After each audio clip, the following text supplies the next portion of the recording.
Now, what about for singles? Because I still haven't gotten back into the dating game fully. I've been divorced for almost 3 years now.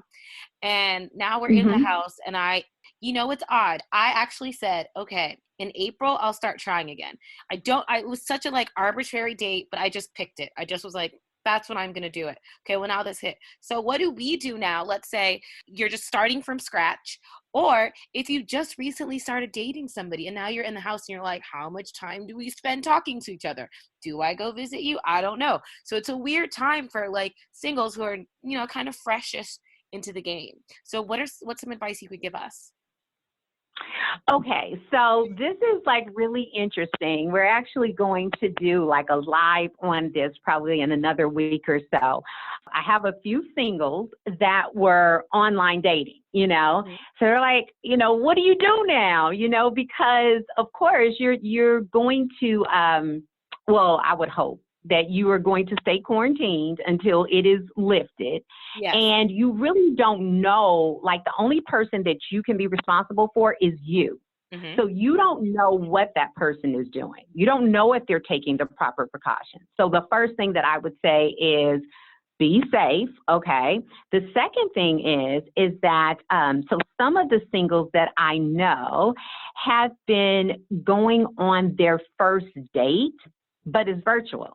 So they get dressed as if you were going on a date, Oh man. and you may have some wine and some food and everything. Maybe you've ordered in, and so you're eating together and you're speaking, and it's in the comfort of your own home. So it's like the first date is like kind of cool and relaxed. And Yeah. when I say, you dress up for the date, not that you have to just be over the top, but just where when you're just in the house every day, I've found that sometimes you could just kind of get in the funk about like sweats and a t-shirt and your just hair is in a ponytail, no makeup, no nothing, because you're like, I'm not really going anywhere. You're trying to, still grind in your business or whatnot. But it's like, you know what?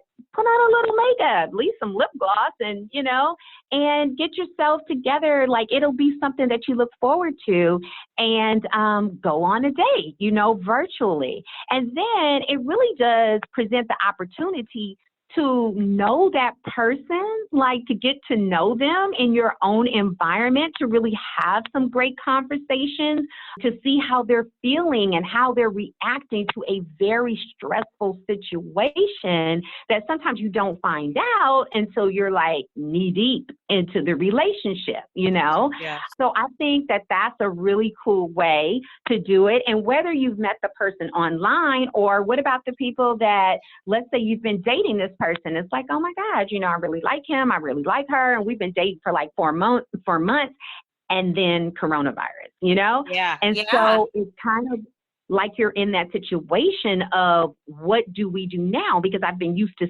seeing this person and I miss them and I miss holding their hand and I miss kissing them. I miss connecting with them. So now what do we do? And what I like to say is, okay, now it's time for intellectual intimacy. Oh, Now it's time for yeah. emotional intimacy. So now we can really say, okay, who am I really dating? Who are Yeah. you really dating?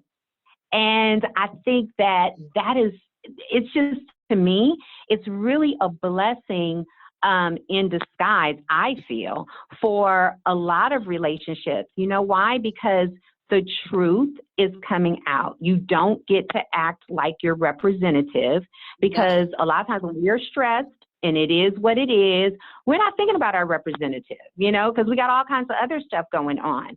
But when we're not dealing with like something so heavy like this, it's like, oh, I see you for a couple of hours. And so, yeah, I could be fun and, I could have a great time. And that's all I have to do, and then I'm back to whoever I really am, right? But Yeah. now that we're going through this, you can't really escape. And I think that that is so cool, because a lot of people will say, hey, I don't blatantly lie.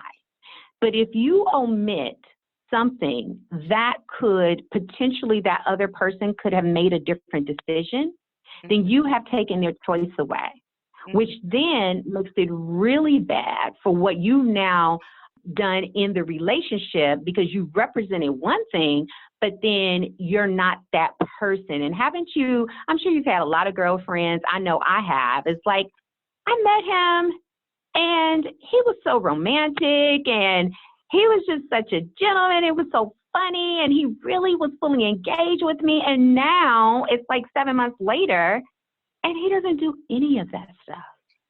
And Oh, I feel bamboozled.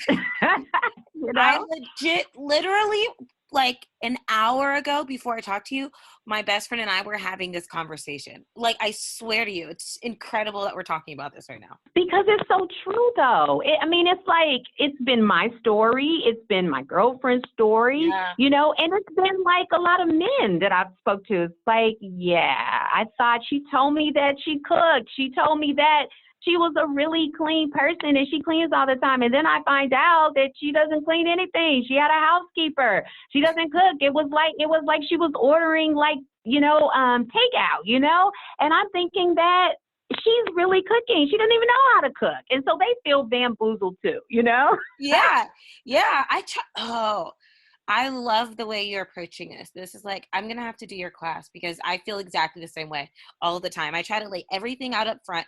Like, listen, this is who Melissa is. And if you're not into it, that's totally fine. But I just want you to know so that you don't later feel like, there's any questions about anything at all. Like, I want you to feel confident going into it, knowing what you're signing up for. More will be unveiled as we go along. But I think that's so, so important what you're sharing.